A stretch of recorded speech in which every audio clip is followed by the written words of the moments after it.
Richard, after today's G-Day game, what do you think the feel around the locker room is about how the team's coming together with some of the younger guys that have come in, that have already come and enrolled in schools and been in practice going into the fall season? I think the feeling in the locker room is getting good. Everybody's getting comfortable with their role, their position. Everybody understanding what it takes to get the job done, and also what it takes to play at a high level.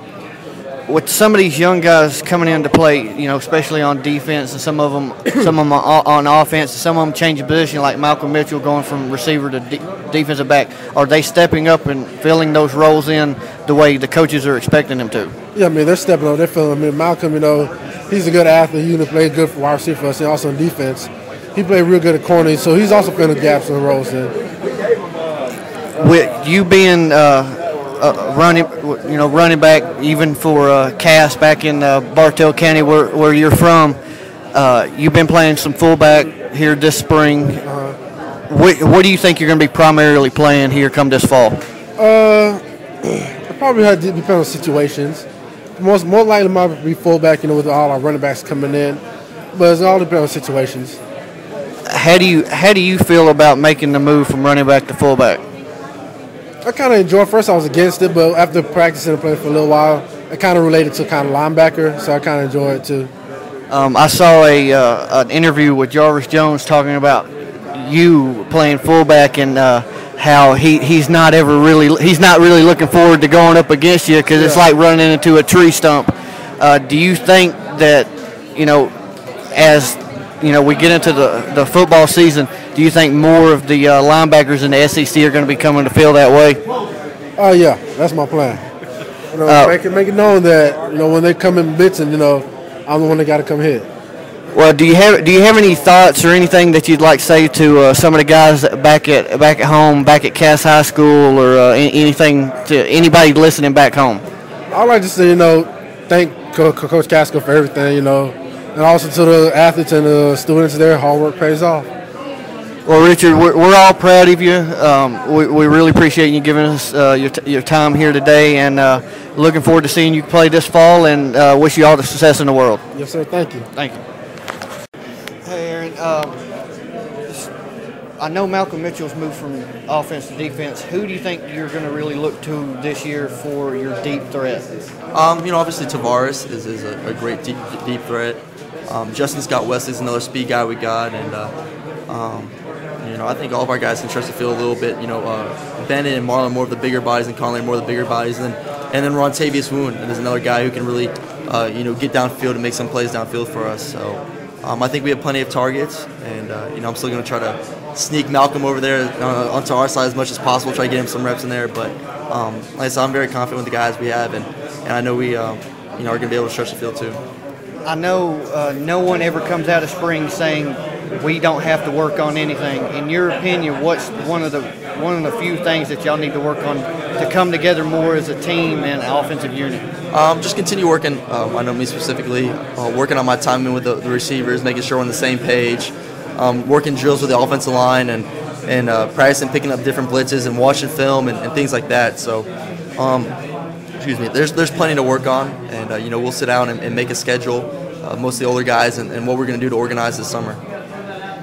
Thank you, Aaron. Thank you very much. That was really the message to all of our players is even though you're coming back, if you get better as a player individually, but you take a team approach and our team is better, and really Jarvis the guy that kind of exemplifies that and coach every day on the field.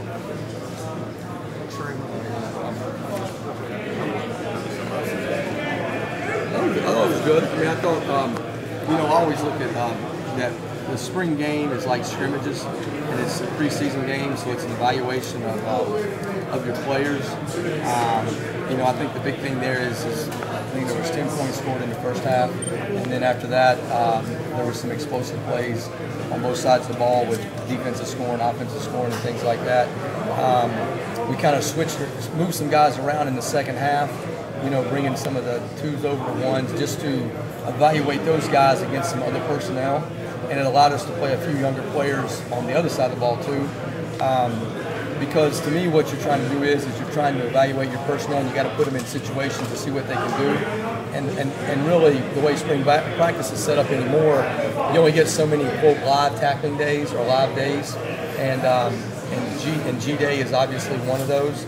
So it's important that you try to find out about your younger players or your backups to find out what they can do and how they can help you. And I think the big thing of today is I think we found out about a few guys, and I think what we'll be able to do is take the information we have out about the guys that we had today play, and then we'll take the guys that we got coming in as freshmen, and we'll formulate our depth chart in our team and get ready to go in August. We're still doing the 1 through 20 or whatever. Oh yeah, we do. We start over every year doing the same stuff, and we're always going to rank our players. And does that fluctuate during the week? Weeks. Yeah, it can based upon how they're playing. It can fluctuate during the week, but I think with where our numbers are, we have to be flexible. I mean, I don't think we can pigeonhole guys into they can only do this, because if we do that, we're not going to get the next best player on the field. So I think we have to be flexible in our system with the numbers that we have.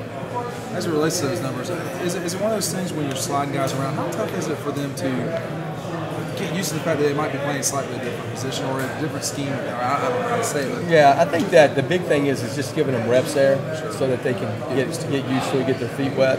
I think as a coaching staff, we do a good job at talking the same page, and we're always talking the same language, so the communication or the language is always the same. And I think that the other thing is we've had continuity in our system year 1, year 2, now year 3, and so those guys have been able to understand. So, I think that it was a positive spring. I think we found out about some guys and what they can do, and I think we'll be able to get our depth charts ready for August and get ready for a positive season. One last thing for me, as it relates to the turning and running, is that something that the number ones have in the back of safety that the twos are not quite as good at? I would say that as a general rule, your ones are a little bit better at everything, whether it be playing physical, playing with hands, playing the technique, turning and running. Sometimes, not always. I would say that as a general rule, though, that the ones are, going to be a little bit ahead of them in their development.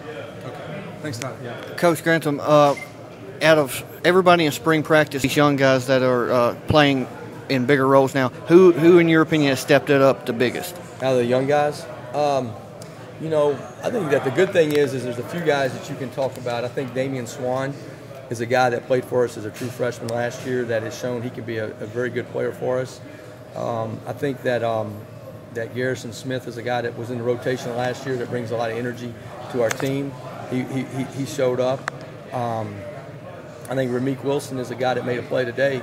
He made an interception and set up a field goal in the first half. And he's a guy that we're counting on to play both outside and inside. So right there, are a few guys that I think have had a really, really good spring, and we're going to count on them to help us next year.